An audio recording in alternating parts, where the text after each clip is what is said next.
¿Qué tal? Muy buenos días, muy buenas tardes. Estamos en una emisión más de su programa Pócar Quintana Roo, saludándolo aquí desde el Salón Oaxaca, donde transmitimos todos los lunes, miércoles y viernes. Hoy tenemos un invitado especial, nos acompaña Eduardo Martínez Arcila, él es el presidente de la Gran Comisión del Congreso del Estado, con quien vamos a platicar en unos minutos más de muchos temas de interés general, de interés ciudadano, que están en la agenda ahorita legislativa. Saludo a mi compañero amigo Pepe Ramírez. ¿Cómo estás? Buenas tardes, Pepe.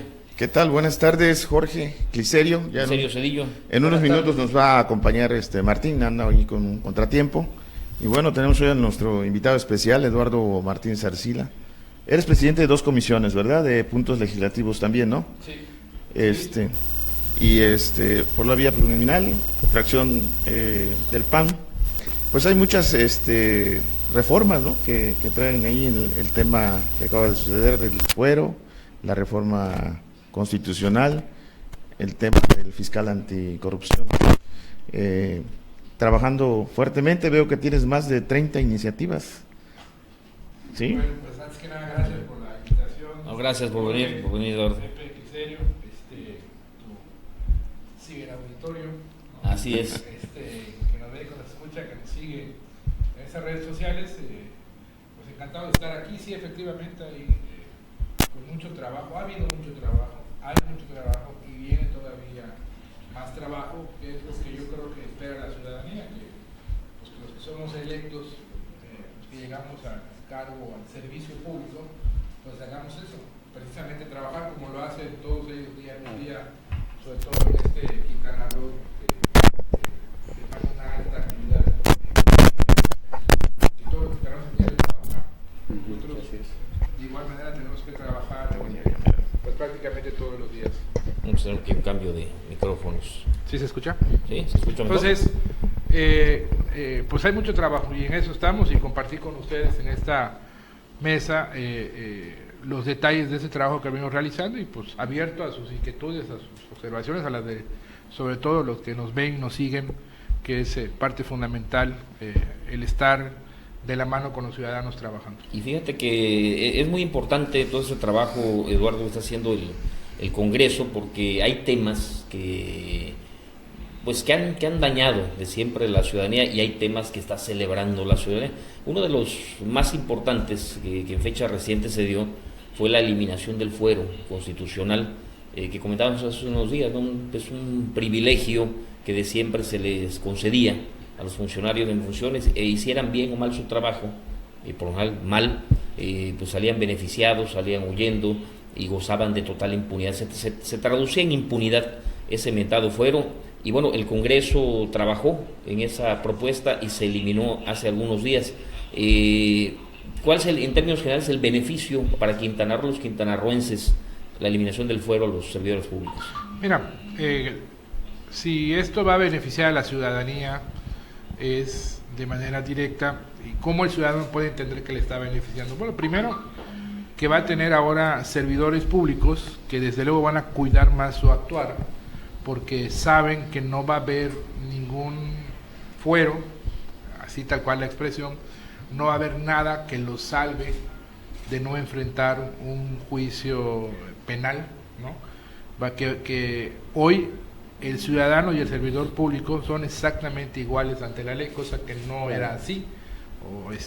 Cuando existía el fuero, el servidor público de determinado nivel, comenzando con los diputados, pues si tuviéramos un problema legal penal que nos acusaran de algo, pues simple y sencillamente, si tus compañeros diputados decidían protegerte, pues no te desaforaban, no te quitaban el fuero, y entonces no podía ser juzgado. El juicio de procedencia que le hicimos. hicimos. El juicio de procedencia, y no era un tema de 1 año, 2 años, 3 años que fueras diputado en este caso, sino que ahí están los ejemplos de cómo brincaban incluso, ¿no? Para acceder al fuero y seguir manteniendo la impunidad, ¿no? Los casos muy sonados a nivel nacional, como veíamos a diputados entrando escondidas en las cajuelas de los carros, quedándose a dormir dentro del recinto, porque el recinto ese, igual en Quintana Roo, eso sí, ¿no? Se mantiene inviolable. Sí. El recinto como tal se mantiene inviolable. Pero bueno, se hacía eso todo en espera de tomar la protesta, y entonces ya no se les como si fuera una embajada de la impunidad. Exactamente, así es. Entonces, Pero ahí hablabas aquellos diputados que fueron señalados por delitos del orden federal de delincuencia organizada, ¿no? En el tema del que aquí, Congreso de la Unión, ¿no? Claro, que aquí también sería, en el caso, por ejemplo, local sería sea, en cuestión de la actuación en el momento, pero aquí había asuntos tan delicados como aquellos que sucedieron en San Lázaro, ¿no? Que precisamente un diputado se quedó a dormir ahí para tomar protesta. Claro. Y ya no podían detenerlo, y por delitos de delincuencia organizada, que era lo grave. Así es. Entonces, yo creo que el primer gran mensaje de respuesta que da el Congreso de Quintana Roo, y no es el único, hay otros congresos que ya lo están haciendo y que ya lo hicieron, no fuimos el primero, y yo creo que más ahí del tema del fuero, y eso sí me gustaría poder explicarlo muy bien con la ciudadanía, es que parece que no, pero está cambiando la forma de ejercer el servicio público. Y puede haber algún ciudadano que diga, ¿cómo crees? Y ve los escándalos de corrupción. No, sí. Y cada vez seguramente estallarán más escándalos a nivel federal, pero el tema es que lo que está cambiando es que ahora, por la presión ciudadana, los servidores públicos, el gobierno, está tomando decisiones donde nos estamos precisamente poniendo en el mismo nivel de los ciudadanos ante la ley. El eliminar el fuero es una, el sistema de combate a la corrupción es otra, porque incluso ahí van a ser los propios ciudadanos los que van a estar dentro de este sistema viendo que funcione y que funcione bien. Entonces, poco a poco, la lucha que han hecho organismos de la sociedad civil, la ciudadanía, el cansancio, el hartazgo que tienen los ciudadanos de ver los excesos que cometen los servidores públicos, pues ha ido triunfando paso a paso. No es de la noche a la mañana, pero yo sí veo en estas decisiones que se están tomando en otras partes del país, desde luego aquí en Quintana Roo, más en Quintana Roo, que venimos de una coyuntura donde el tema de la corrupción, el tema de de violar flagrantemente la ley, de valerse del servicio público, de ser servidor público para volverte multimillonario, despilfarrar el recurso de los quintanarroenses, viene bien para esta sociedad que se siente agraviada, que se siente enojada, que se siente burlada, y que, como lo dije al principio, que ellos trabajan día con día, les cuesta trabajo llevar el sustento a su casa, mantener su patrimonio, y como por omisiones o por acciones deliberadas del gobierno, de repente pueden perder su patrimonio, pueden perder a un familiar, pueden perder su fuente de empleo, y no hay nadie que finalmente castigue al servidor público. Eso es, me parece, lo que ha ido cambiando, y hemos ido siendo parte de este cambio, y que no es nada extraordinario, simple y sencillamente es retomar lo que se conoce o nos enseñan en la escuela, de qué es la política y para qué sirven los políticos.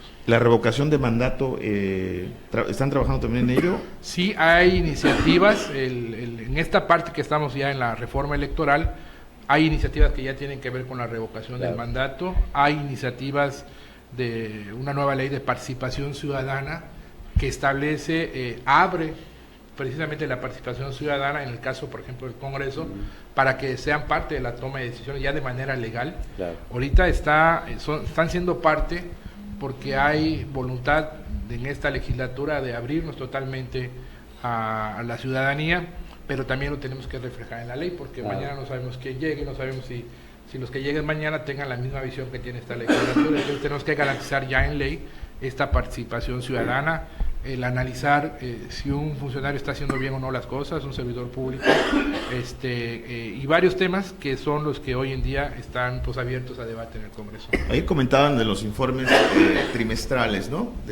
También esto está incluida también en estas iniciativas. Actualmente los informes trimestrales, me supongo se están refiriendo al tema de la auditoría. Exactamente. Sí, está cambiando la forma de auditar en el país, en base precisamente al nuevo sistema de combate a la corrupción. Se estableció que ahora el órgano auditor, en el caso de Quintana Roo, que es Auditoría Superior del Estado, no tengamos que esperar que concluya un año para revisar a ver qué hicieron con los recursos públicos los servidores públicos, sino que ante denuncia fundada de presuntos actos de mal manejo de recursos, se puede llevar a cabo una auditoría, incluso no trimestral, una auditoría en tiempo real. Es decir, que la auditoría va a tener la facultad ahora de poder intervenir de alguna manera, si se le quiere conocer, la caja de un ayuntamiento, del gobierno del estado, de alguna dependencia, ¿sí? Para ver el ejercicio que se está haciendo del gasto público. Eso ya está establecido y es parte de la nueva ley, y también viene consigo el procedimiento que está llevando el Congreso para nombrar a el titular en definitiva de la Auditoría Superior, porque el que está ahorita está de manera interina, entonces se tiene que nombrar a alguien que ya se quede el tiempo que es decir, la ley. Si a los 2 meses detectan o al mes detectan una situación que amerita la intervención y la fiscalización, tendrá esas facultades. Así es, ya no se va a tener que esperar al año, que es lo que sucede actualmente. O sea, todo lo que se haga con el recurso, digamos, lo que se hizo durante 2016, apenas ahora en agosto de 2017 se va a conocer. Sí. Entonces ya prácticamente habrá pasado un año, ¿no? Entonces, ahora no. Ahora lo que se va a hacer, de acuerdo a la nueva ley, es que permanentemente, con tus informes trimestrales, que esos son los que están obligados los entes a reportar a la auditoría. Pero la auditoría va a tener la facultad de poder ingresar y prácticamente auditar en tiempo real. Y en ese tema, Eduardo, el tema también de la revisión de las cuentas públicas de municipios y de instituciones de gobierno, eso se realiza, año con año. ¿Qué avance lleva ahorita el Congreso en esa revisión? Y ¿hay algo detectado fuera de lo normal con los actuales funcionarios? No lo sabemos. El último día de agosto es la fecha límite para que la Auditoría Superior nos entregue todas las cuentas públicas ya debidamente auditadas. Los informes realmente lo que nos entregan son los informes sobre esas cuentas públicas de lo que auditaron, y ahí es donde conoceremos cómo vienen esas cuentas públicas 2016, pero también hay que recordar que esta legislatura, por ahí de febrero-marzo, mandató a la Auditoría Superior a que concluyera las revisiones de la cuenta pública 2015, porque la 2015, esa cuenta pública fue aprobada fast track por la anterior legislatura, ¿no? Entonces, tan fue fast track que en muchos casos ni siquiera se logró auditar el 50% de la cuenta pública de las dependencias. Entonces, esta legislatura pidió unas auditorías especiales sobre 2015 y que también estamos por conocer los resultados. ¿Eso incluye los ayuntamientos? Todo. Todo el gabinete.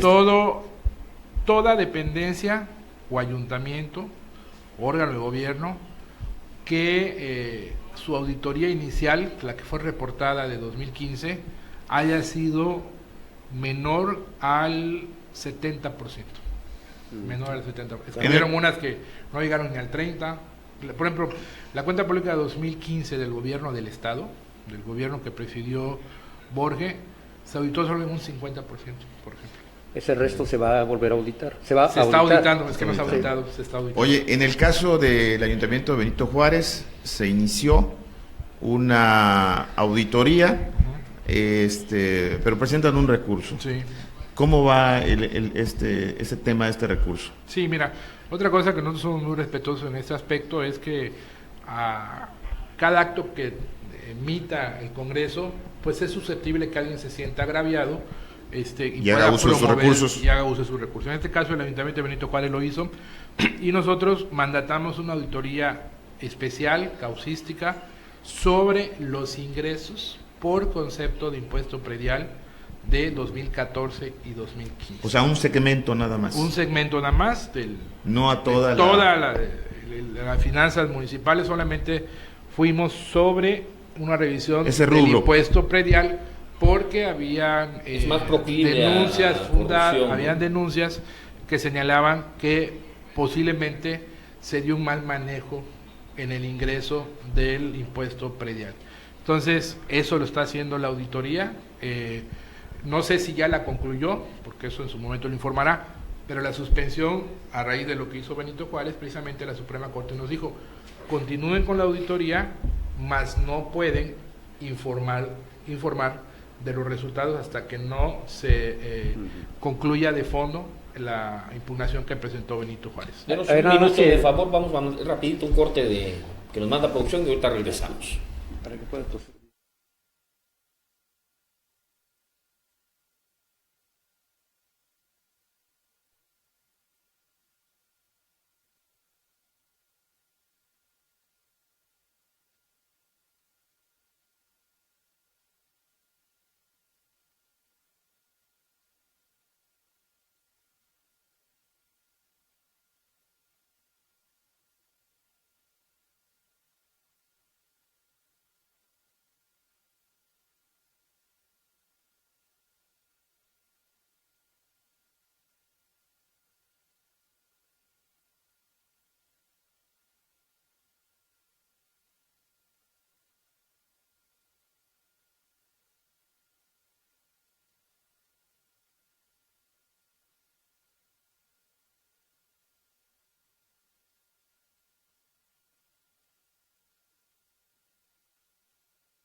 Continuamos, estamos de regreso aquí en la mesa de Pócar QR, platicando esta tarde con Eduardo Martínez Arcila, presidente de la Gran Comisión del Congreso del Estado. Y bienvenido, Martín, ya se integró con nosotros. Buenas tardes a usted que nos está viendo ahí. Gracias por los comentarios que usted envía, que es muy importante esta interacción. Por si usted quiere preguntar algo acerca del Poder Legislativo, tenemos a su titular aquí en la mesa de Pócar Quintana Roo. Yo tenía no entendí muy bien cómo es que auditan los ingresos del predial, o lo que están auditando es la aplicación.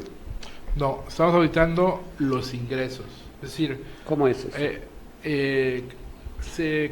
Hubieron unas denuncias que presentaron, bueno, entre otros un regidor de Benito Juárez, donde con documentos señala que se reportaba un monto, Un valor catastral. un monto Menor. que debería ser, y se cobraba ya. otro.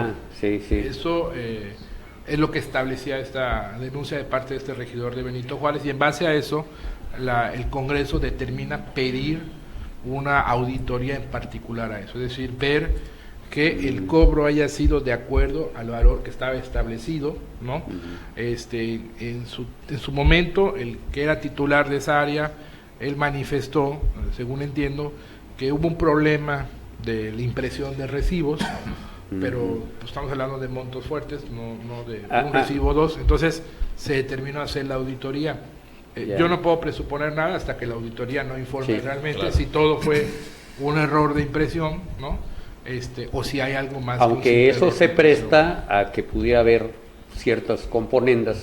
Digamos, siempre se ha hablado de adeudos de muchas empresas muy grandes que suman muchos millones, en donde finalmente se puede llegar a un arreglo, en donde si deben 10, se ha dicho que pueden arreglarse con 3 millones, nada más que con 1 millón para estas partes, ¿no?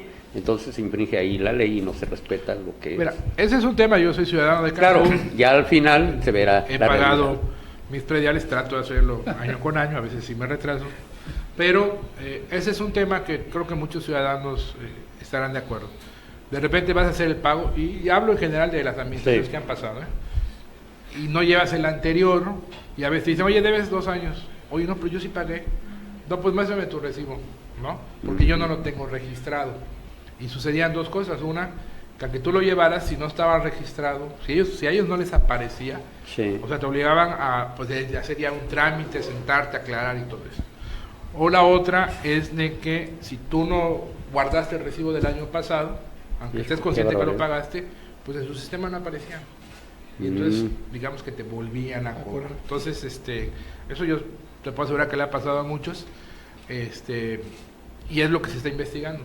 ¿Cuál es sí ya se entendió bien. el tema realmente? O sea, si fue nada más un tema de duplicidad de recibos, si fue un tema de efectivamente algún mal manejo, si hubo algún descuento, si la persona autorizada para dar el descuento lo dio, ¿no? Si se reportó un ingreso cuando fue realmente otro y luego se sacó ese ingreso, eso es lo que se está determinando por parte de la auditoría. Perdón, diputado, es que retomar un poquito algo que quedó, faltó concretar yo creo que algo. Estas reformas para abatir la corrupción, el hecho de que se quite el fuero y todo eso va a traer aparejado, yo creo que reformas a la ley de responsabilidad de servidores públicos, ¿verdad? Sí, hay una nueva ley de responsabilidad administrativa que se aprobó, que es parte también del sistema, porque efectivamente es un sistema, crea todo, o sea, crea tribunales administrativos que van a estar exclusivamente para atender todas las faltas menores que cometan los servidores públicos, que cometan las dependencias.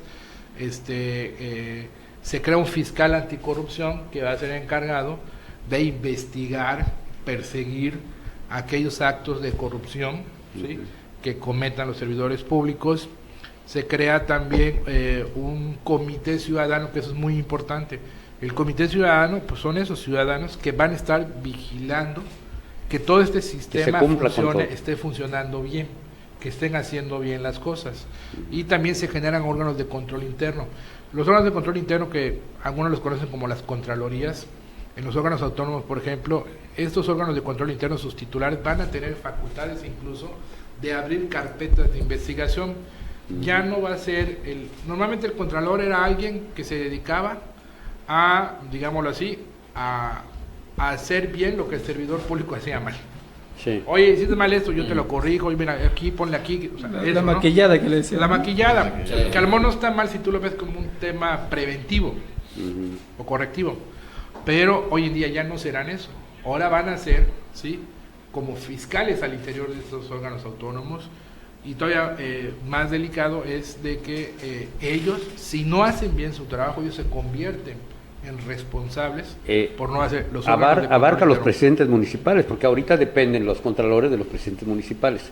Estas reformas sí van a modificar también. Sí, esta tienen estructura. que bajar a los ayuntamientos, es correcto.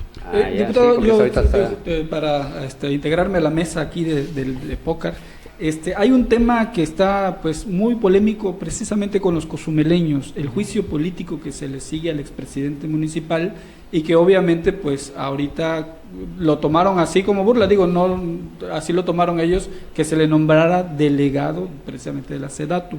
¿Cómo va ese tema? Porque pareciera que está ahí estancado, que la comisión instructora pues no le está dando el seguimiento. Digo, es lo que se ventila, pero usted que está aquí ya nos puede explicar. Sí, no, yo creo que lo que está estancado es nuestra falta de comunicación en el Congreso. Porque hace 2 semanas estuvieron los que acusan, estuvieron compareciendo, la presidenta municipal pruebas, acusa, digámoslo así, de parte del Ayuntamiento de Cozumel, y te puedo decir que es una sesión que inició alrededor de las 11 de la mañana, me parece, y concluyeron los trabajos como a las 9 de la noche. Sí, hasta donde estoy enterado, el próximo día 6 de septiembre está citado a comparecer el inculpado, en este caso el exalcalde de Cozumel, Freddy Marrufo, está citado a comparecer. Es decir, se está trabajando. A lo mejor la falta de información hacia medios recae en que estas sesiones, como son esas, tienen que respetar una secrecía, porque ahí se vierten información. No son públicas. No son públicas, se graban, cuando concluyan los procesos se harán públicas, ¿no? Hasta entonces. Pero mientras tanto no. Y ahí se vierte información, obviamente, que pues digamos, pues, el inculpado podría ser alertado, ¿no? O el acusador podría conocer algo que el inculpado esté poniendo ahí en su defensa. Entonces, se forman juicios no muy bien fundamentados. Digamos que estamos en la fase de una investigación como lo hace la Fiscalía y que requiere de secrecía. Oye, y el tema, perdón, porque va aparejado necesariamente al tema de Fray Marrufo, que se circunscribe, bueno, a un municipio, a la isla de Cozumel, pero hay un tema mayor también, Eduardo, que ustedes han tomado una parte fundamental, que es la investigación y la ejecución de procesos jurídicos en contra de exfuncionarios de la pasada administración, que fue uno de los clamores principales y más recurrentes que la legislatura actual recibió cuando ustedes estuvieron en campaña: el castigo a los corruptos, el basta a la impunidad. Y sí vimos efectivamente desde el inicio de la legislatura, o sea, una mano demasiado firme para buscarlos y castigarlos y someterlos a juicio, pero también da la impresión que todo ese proceso se iniciaron demandas en contra de ellos, pero ahí se quedaron también. ¿Qué ha pasado? ¿Cuál es el estatus pues, de ese proceso contra los funcionarios? Aquí la reflexión sería la siguiente, mira, y tiene que ver con lo que platicaba hace rato. En una nueva dinámica de ejercer el poder público en Quintana Roo, en un gobierno de transición, un congreso de transición, tenemos que entender que hay división de poderes. Hay órganos constitucionalmente autónomos, ¿no? Como el caso de la Fiscalía. Entonces, y en esta división de poderes y en órganos autónomos, cada poder y cada servidor público, en el caso de la Fiscalía, tiene que ser absolutamente responsable de sus actos. Es decir, el Congreso del Estado, a través de la Auditoría Superior, ¿no?, a través de las auditorías que hace este órgano, es como puede presentar denuncias penales sustentadas, porque por llamar la atención podemos ir 4 o 5 diputados y presentar denuncias penales solo de dichos, ¿no?, o aportando copias de recortes de periódicos y de todo lo que se dice. Pero eso es totalmente irresponsable. Mediático, ¿no? Y además por la facultad que no tendríamos para presentar denuncias penales, ¿no? Lo podemos hacer como ciudadanos, pero como diputados no tenemos esa facultad. Por eso tenemos la Auditoría Superior. Yo les puedo decir, ya seguramente más adelante les podrá platicar el presidente de la Comisión de Hacienda, que ya en estos días la auditoría está promoviendo acciones legales en contra de varios exservidores públicos, ¿no? Entonces, no puedo comentar más al respecto porque también es parte de la secrecía, pero ya está derivado precisamente de auditorías que hemos mandado a hacer y que se están haciendo. Sí, ayer lo comentó, estuvo acá Emiliano. Entonces, él trae la comisión, claro, que es la que se enlaza con la Auditoría Superior del Estado. El gobierno ha denunciado, ingresado muchas denuncias penales, la Fiscalía ha consignado, porque así nos hemos enterado por los medios de comunicación, por voz del propio fiscal, se han emitido órdenes de aprehensión, ¿sí?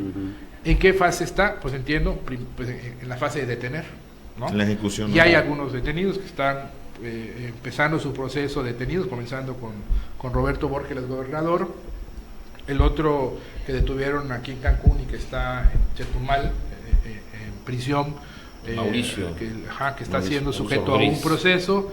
Hay otros que entiendo lograron caucionar, como se dice, para seguir su proceso fuera de la cárcel, y hay otros tantos que son del dominio público, que ya hay órdenes de aprehensión y que pues evidentemente están evitando ser detenidos.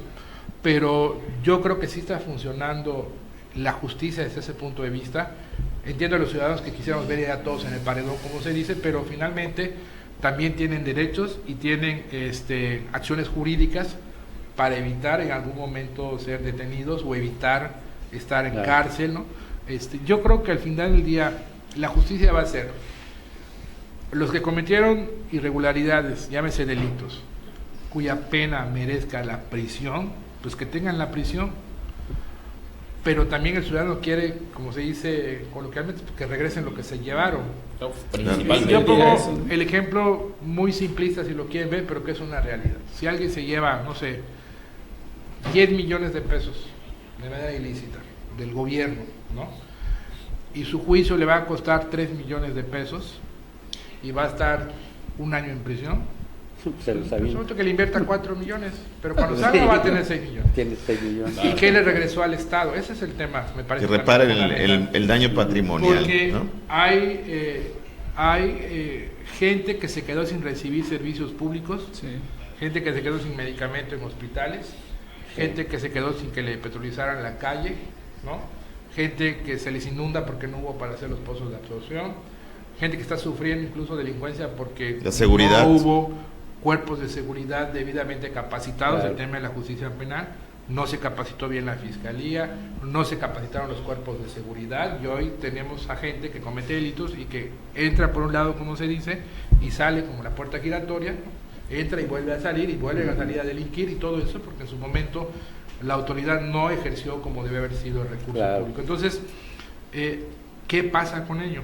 Yo creo que esa es gran parte de lo que se debe conocer como una verdadera justicia. Es decir, sí te voy a meter a la cárcel, pero con que esté 20, 30, 50 años en la cárcel un funcionario público, al ciudadano no le van a devolver lo que le tocaba en su tiempo. No, y mientras afuera queda familia, quedan socios, quedan cómplices, Están hombres haciendo mal uso de esa fortuna, mala vida, que es propiedad finalmente del Estado. Fíjate que ayer el fiscal lamentaba el hecho de que la PGR no le hubiera afincado delitos de delincuencia organizada a Roberto Borge, ¿no?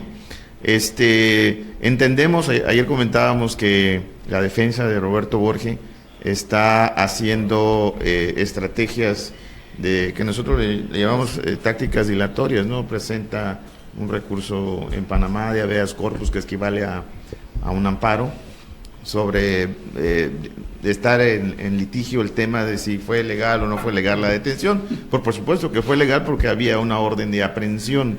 Entonces ayer el fiscal se lamenta de que la PGR no incluyó los delitos de delincuencia organizada, y hasta donde nosotros tenemos conocimiento realmente no pudiéramos precisar si los hubo o no los hubo. Lo que sí sabemos es que hubo un saqueo, un daño al patrimonio del Estado. Yo quisiera preguntarte si se tiene conocimiento, si tiene evidencia, pruebas de que pudiera o está involucrado en cuestiones de delincuencia organizada. Bueno, es que donde entiendo, la delincuencia organizada no necesariamente tiene que ver con delitos de estupefacientes, delitos violentos, de narcotráfico, extorsiones o algo así.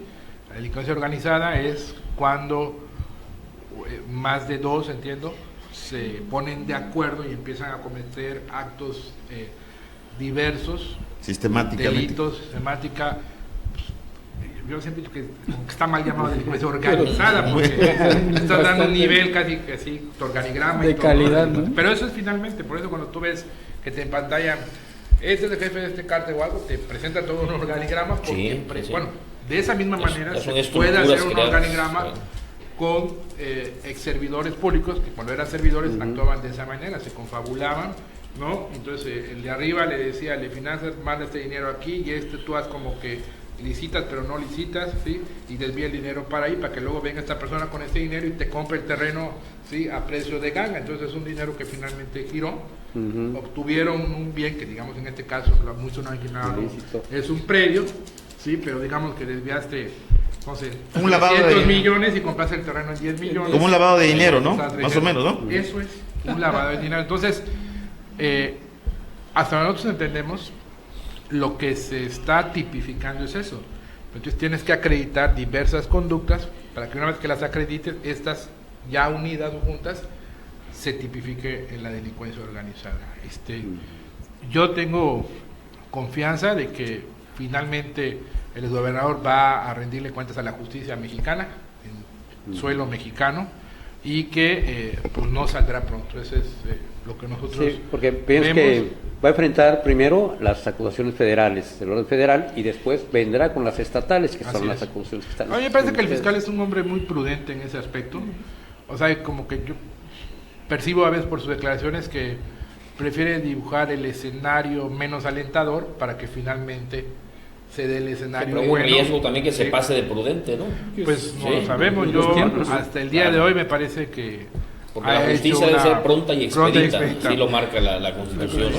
Yo diría que ahí habría que hablar más, y él tendría que hablar más de lo local, ¿no? De qué está haciendo como fiscal. Pero el Congreso tiene alguna facultad, Eduardo, para ejercerle cierta presión a la Fiscalía. No, es un órgano autónomo, es una presión, si lo quieren ver así, política, ¿no?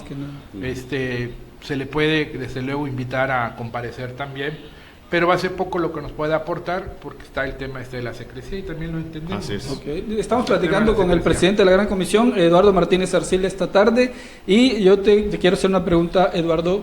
¿Veremos en esta legislatura que se emigra en la estructura del Congreso de la Gran Comisión a la Junta de Coordinación Política o será hasta la próxima? No, va a ser en esa legislatura que va a haber ese cambio. Espero que lo aprueben los demás diputados, yo creo que sí. Hay una voluntad de nuestra parte de hacerlo. Y les voy a decir algo, Claro. Había un debate por ahí que no lo queremos hacer porque, digámoslo así, el PAN, ¿no?, a través de mi persona que dirige la Gran Comisión, aunque en la Gran Comisión por vez primera en la historia de Quintana Roo hay 5 partidos diferentes representados, Sí. 5, nunca había habido eso, pero bueno, entiendo que a mí me toca coordinarla, que porque perdería la Gran Comisión. La verdad es de que no, porque incluso si hoy cambiamos de Gran Comisión a Junta de Coordinación Política, el partido que la va a encabezar es la fracción parlamentaria de Acción Nacional, porque es quien tuvo el mayor porcentaje de votos, porque esa es, en la Junta de Coordinación Política así se maneja, se ponen de acuerdo en base a la representación que tienes al interior del Congreso. Entonces acaban rumores. Entonces es un cambio de nombre, digamos. No, digo, se mantendría, digamos, la fuerza política hoy que está al frente de la Gran Comisión, esa se mantendría. Por eso no es el temor, no por eso no se cambia. No se ha cambiado porque sí se necesita de una reforma totalmente integral. Tenemos que pasar de ser un Congreso que prácticamente, y esa es la verdad, todas las decisiones las toman 5 diputados y en ocasiones hasta uno solo, esa es la verdad, a un Congreso donde ya hay un equilibrio de fuerzas y entonces se generan los pesos y contrapesos. Tú tienes la Junta de Coordinación, otro tiene la mesa directiva, ¿sí?, otras son las atribuciones de la mesa directiva. Aquí la cambiamos cada mes, y una mesa directiva, para que tenga el potencial que tiene, por ejemplo, la federal, se debe cambiar cada periodo ordinario o cada 6 meses, no cada mes. Nosotros cada mes estamos cambiando. Eso se podría cambiar. Todos esos son los temas que se tienen que cambiar. Tiene que generar una secretaría de acuerdos, una secretaría general, una secretaría de servicios parlamentarios, es decir, todo un engranaje, ¿sí?, administrativo, donde, de acuerdo a la representación que tengas en el Congreso, digámoslo así, se escucha feo, pero así lo manejan, comúnmente se maneja, para el pastel, como se le conoce del Congreso, a todos les pueda tocar una parte de ese pastel. Y lo hablo coloquialmente, digo, porque... Para que lo entienda también la gente que está allá. Pues sí, para que sepa que estamos...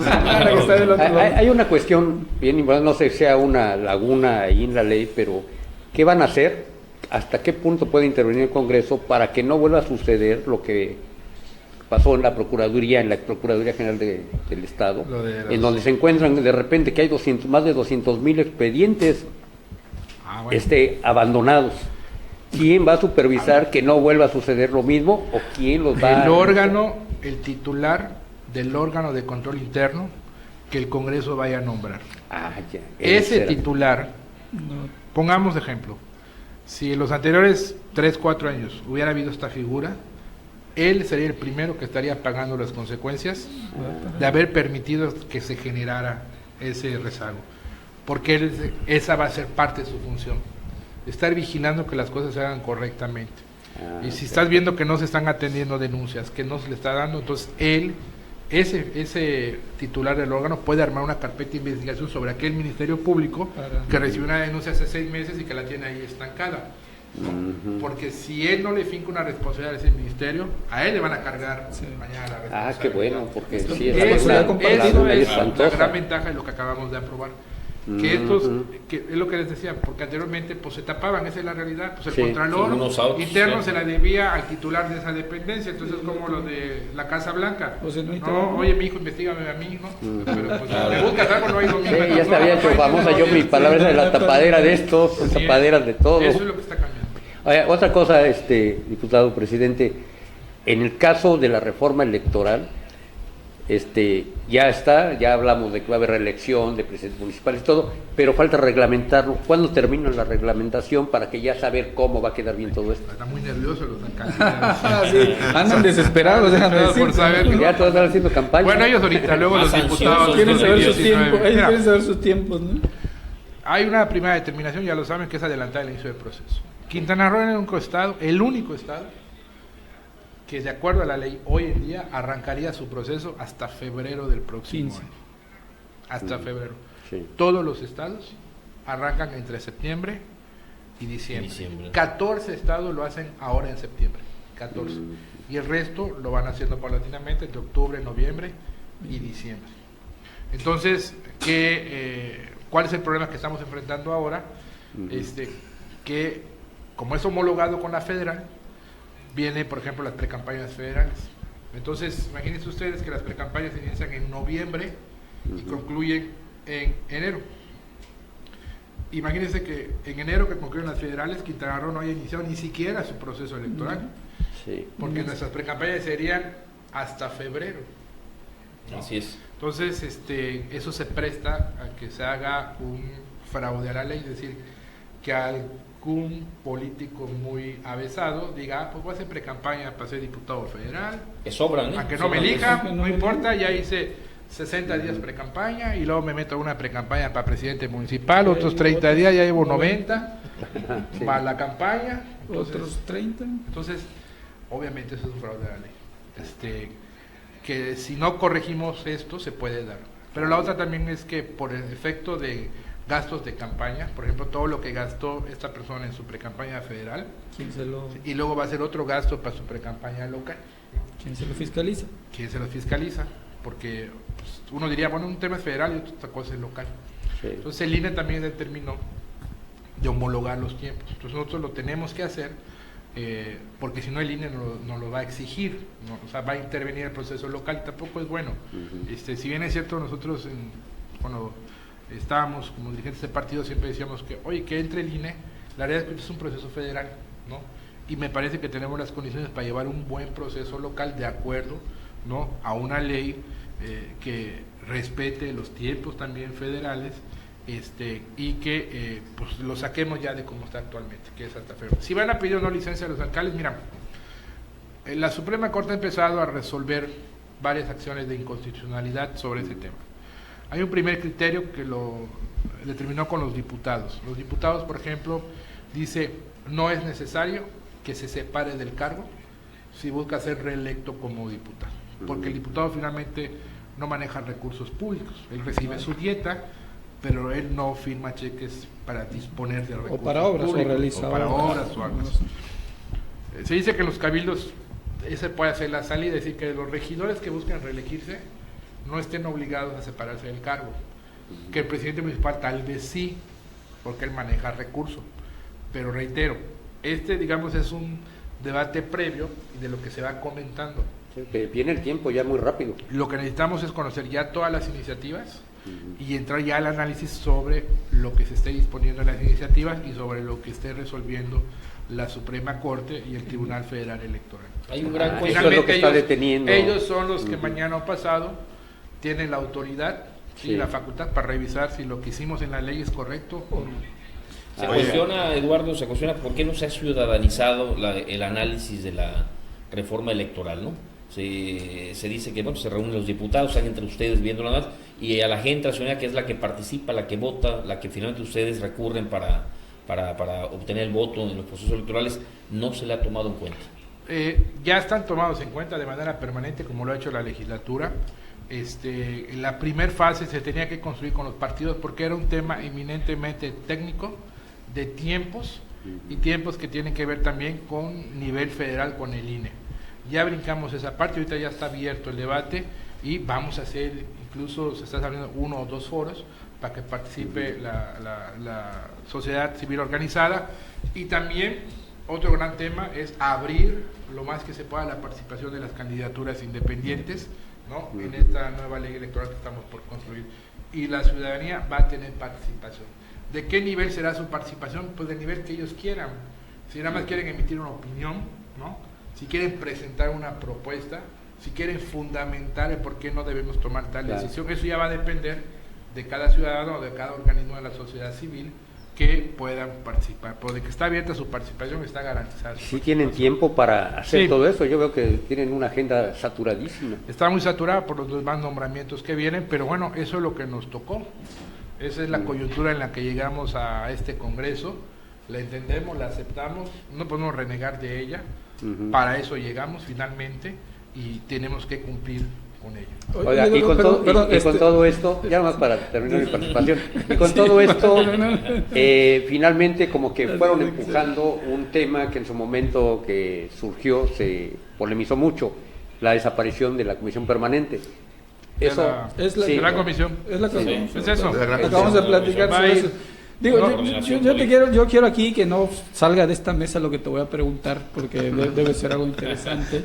¿Cuántos diputados se han acercado a ti a decirte, oye, fíjate que yo tengo intención de participar en el 2018, o vamos a tener un congreso con todos sus titulares hasta el 2018? No, seguramente no vamos a tener un congreso con todos sus titulares. Hay quienes tienen aspiraciones, es evidente, pero pues que ellos invita a los 25, ya llevas 2 o 3, invita a los demás. No decir nada. No tendría ni siquiera por qué acercarse a mí. Son de partidos diferentes en ocasiones, pues traen su propia carrera política. Y yo creo que es un tema que en otro programa lo podemos abordar, famoso. Cuando los diputados están en sus oficinas del Congreso, sus oficinas legislativas, y los tienen en sus distritos, dicen que el diputado nunca regresa a su distrito, nunca sale a la calle. Cuando sale a la calle y hace gestión social, dicen que está haciendo su pre-campaña. Entonces, por diputado ya no sabe para dónde moverse, ¿no? Oye, Eduardo, pero bueno, eso es el ciudadano, Claro. Más que ellos quieran, me parece que pues serán sus partidos, y finalmente será el ciudadano quien vote o no vote por aquel diputado, claro. Considera nos hizo bien o no. Claro. Oye, Eduardo, hay un guardián de Estados Unidos hacia Cancún, Playa, Tulum, Riviera Maya, Cozumel. Como medida de que los alcaldes responsables, obviamente el gobernador, debieran de bajar los índices delictivos. La tasa de homicidios está casi duplicada.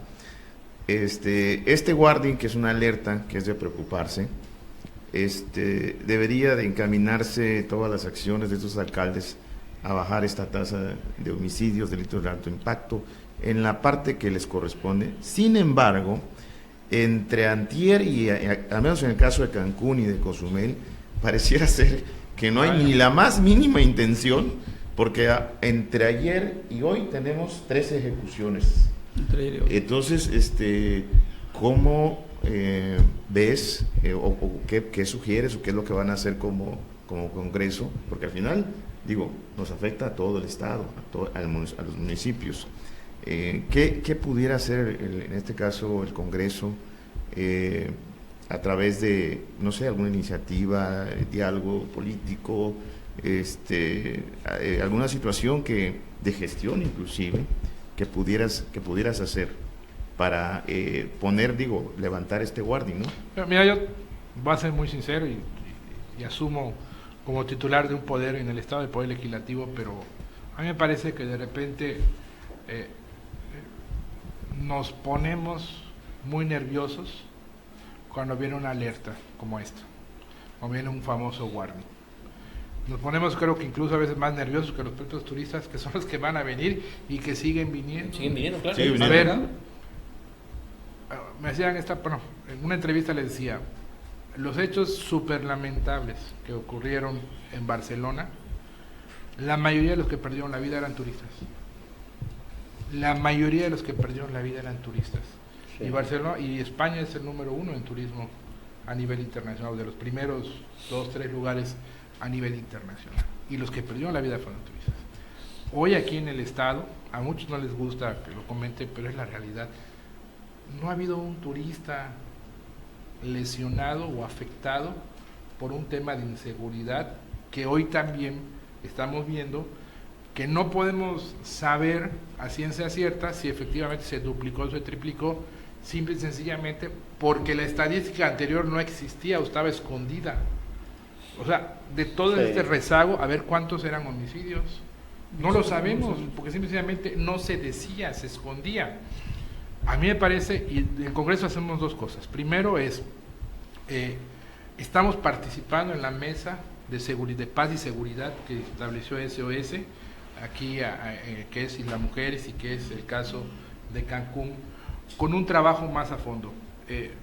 Porque, con decreto, ¿cómo se llama? Mesa de Paz y Seguridad, sí, para Benito Juárez, y e Isla Mujeres. Mensualmente tenemos reunión, en ocasiones en 2 ha estado el gobernador, en otras estuvo el secretario de Seguridad Pública, están los alcaldes, están los empresarios, están los cuerpos de seguridad, está la Fiscalía, está el Poder Judicial.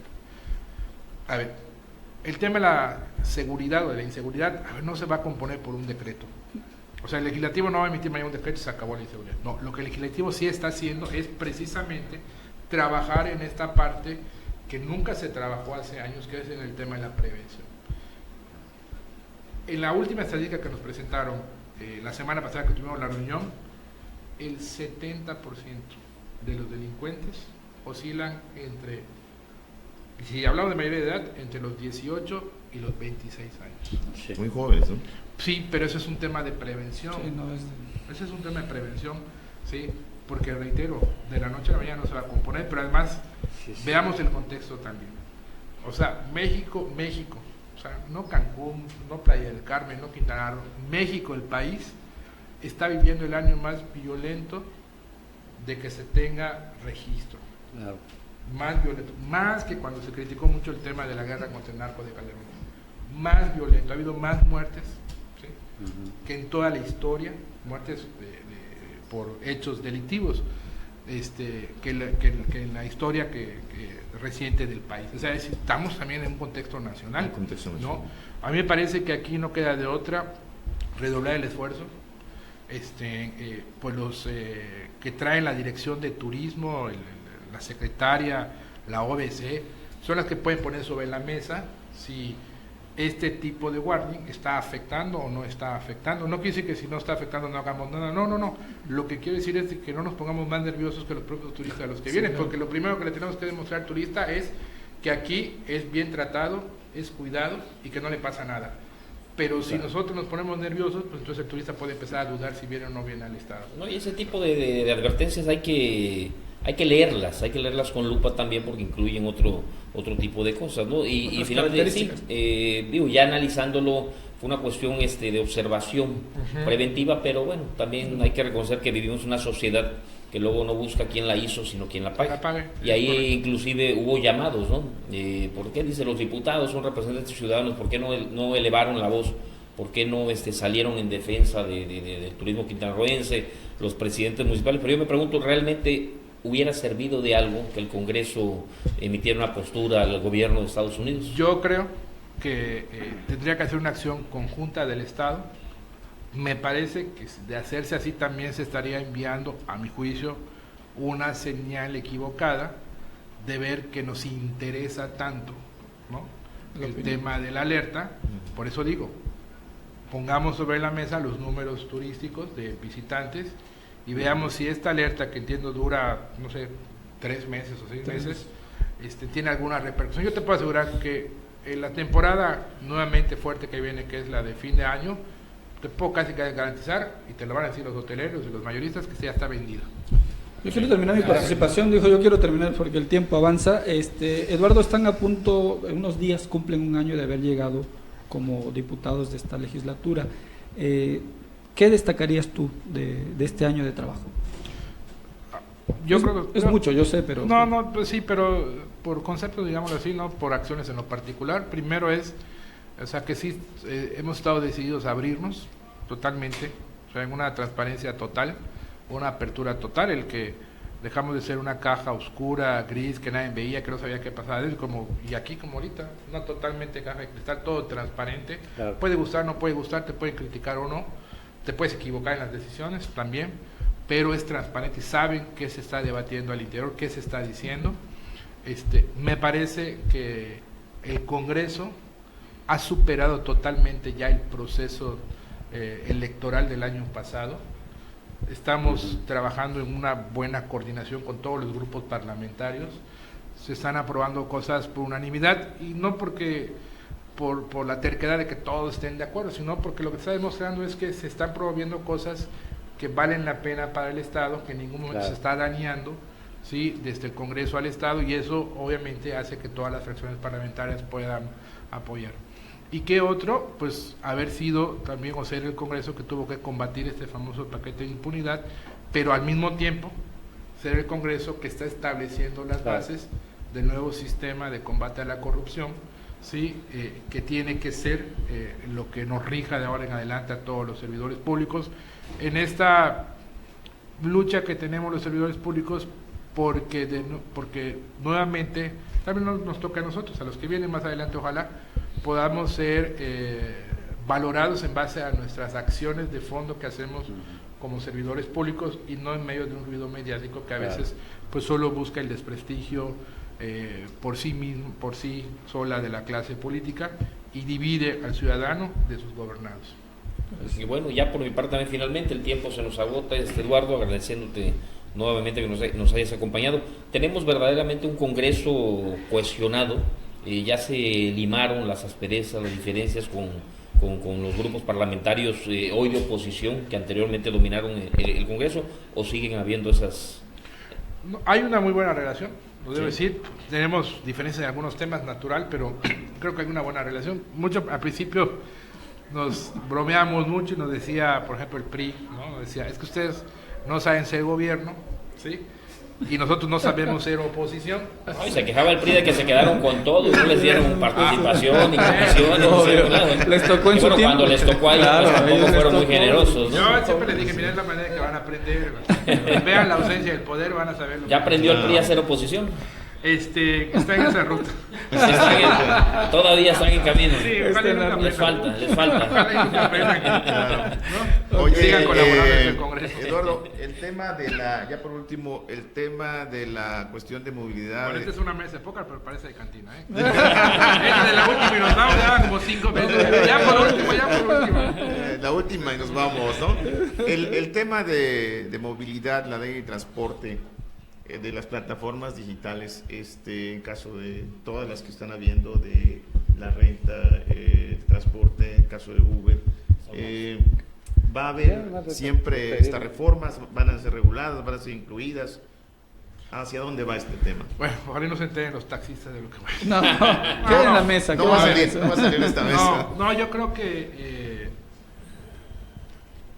no es el tema solo de Uber. Yo creo que por lo que ha representado los taxistas para Quintana Roo, en especial para la zona norte, o sea, en pocos estados como en Quintana Roo y en pocas ciudades como en Cancún, Playa, la historia y la aportación de los taxistas a la sociedad ha sido tan grande como esta. O sea, de veras.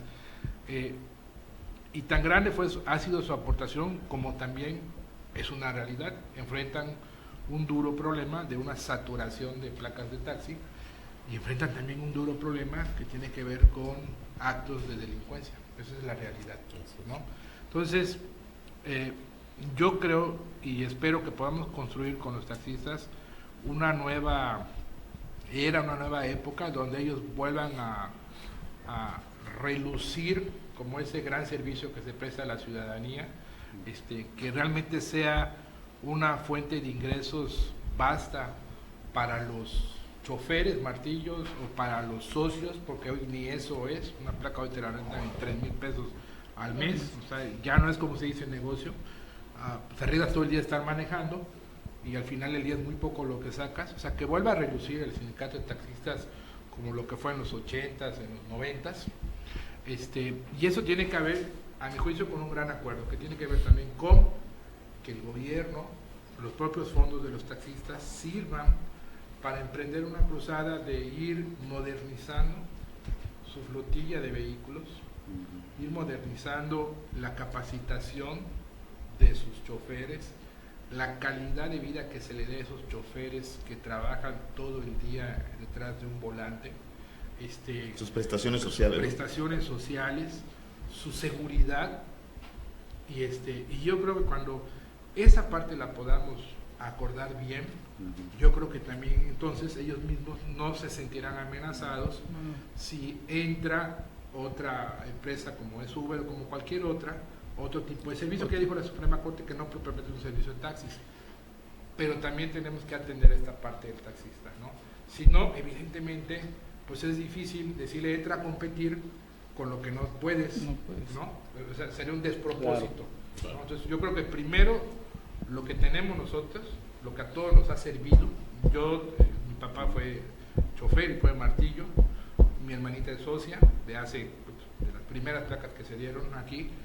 Lorenzo se llama tu papá, ¿no? Lorenzo. Tenía un apodo, ¿no? Sí, Lecho, o la boa. La boa. Sí, cómo no. Fue taxista, o sea, yo tengo esa simpatía en el tema del gremio taxista, pero sí la dinámica que vivimos hoy en día nada que ver con la de los 80s y los 90s, ¿no? Entonces, yo creo que se puede retornar en ese camino y entonces les das un cimiento para que puedan competir, aunque yo creo que igual son mercados diferentes, ¿no? Pero primero sí hay que atender al gremio. Yo no hablo de líderes del sindicato, o sea, no hablo de los líderes, hablo del taxista como tal, del taxista que es su fuente de empleo, de ingresos de su familia, de ellos hablo, y eso es lo que yo creo que debemos corregir y echarle la mano a ellos para poder fortalecer, y entonces sí, hablar de esta competencia que puede ser Uber o puede ser cualquier otra. El tema de Airbnb, por ejemplo. Así es. Airbnb ya no se les va a cobrar impuestos, ¿no? Ya finalmente yo, para el tema de los taxistas la última nos vamos. El tema de los taxistas también viene el cambio de dirigencia. Sí, vi que están ahí moviendo. Por siempre se han quejado de la mano negra, de los gobiernos, de los congresos, de todo. ¿Cuál es la opinión que le merece al presidente del Congreso? Yo creo que se tiene que respetar. Yo creo que, a mi juicio, lo acabo de decir, hay temas más delicados que tienen que ver con los taxistas que únicamente un cambio de dirigencia. O sea, temas bien delicados, fondos, el tema de que son constantemente víctimas de la delincuencia, o utilizan, ¿no? Pago de derecho de piso les cobra. Entonces, La rendición de cuentas de yo entrada, ¿no? creo que hay temas más delicados que exclusivamente el cambio de dirigencia. Entonces, a veces no solo un hombre hace el cambio total. Yo espero que haya libertad en ese proceso interno de los taxistas. Hay un gobernador que ya dio muestras de que no es su interés estar interviniendo en procesos que le competen a los gremios, ¿no? Yo no sé si se pongan de acuerdo en un solo candidato, sean dos o sean tres, o los que sean, pero que sirva como punto como punta de lanza para modernizar realmente a todo el gremio taxista, me parece. Claro, pues muy bien, llega a su fin gracias. la misión de Pucallpa Quintana Roo, agradeciéndole a Eduardo Martínez Arcila que nos haya acompañado. Y pues bueno, la extensión de algunos minutos De algunos en este minutos, programa pues tiene ¿no? que ver con la... Hay que cambiar el nombre, ¿no? La última y nos vamos. La última, nos vamos. de nombre, ¿no? Ya la acabo de bautizar. Pues muchas gracias a la mesa, gracias a usted que nos hizo el favor de sintonizarnos y nos vemos el lunes. próximo lunes. Gracias y De buen 12 a provecho. 1. Quintana Roo. Buenas tardes.